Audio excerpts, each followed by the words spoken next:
For you, what was the ultimate moment? Like, was it your first contest you won, or was it your first Olympia? What was the time where you're like, I feel like successful, if that makes sense? I would probably say my first Olympia win and also my first contest. My first contest, it was April 4, 2003. I told you about how my roommates, like, you know, kept me up all night and all this other stuff. I walked in there blind, and I thought, I'm gonna walk out on stage and I'm gonna be like, you know, like, and I'm gonna be angry and I'm gonna pose like this, and this old lady said, "Smile, you're beautiful." So then I relaxed a little bit, and I remember winning that show. I won the novice and the open overall, and I was just like, wow, like I actually came in here from a basketball background, and I just whipped every person in here.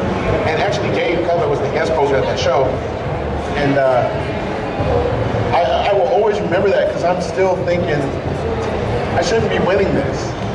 You know, that's nuts. And I almost felt the same way when I won my first Olympia. I was just like, you're still that basketball player from Seattle, Washington.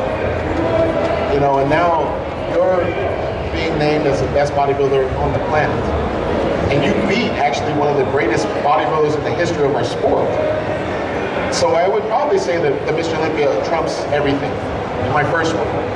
The second one was great, but that first one, I mean, I'll always remember with me. I remember just thinking,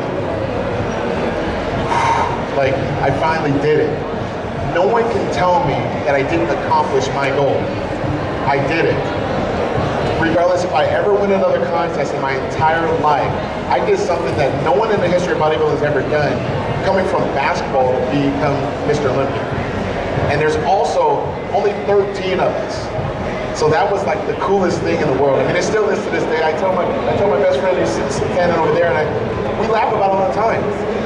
You know, we're at the Staples Center yesterday watching the Clipper game, and he goes, "Dude, did you realize you were just on a Jumbotron? You know, I had to do a flex cam yesterday." So they kind of embarrassed me a little bit, but then I realized, like, wow, like, that is nuts. Like, people actually sit here and listen to me chat or watch my videos. And it's all because of winning that title too, you know, and that will always, you know, be like my favorite moment. Thank you. Yeah, no worries. Inspiration. Yeah.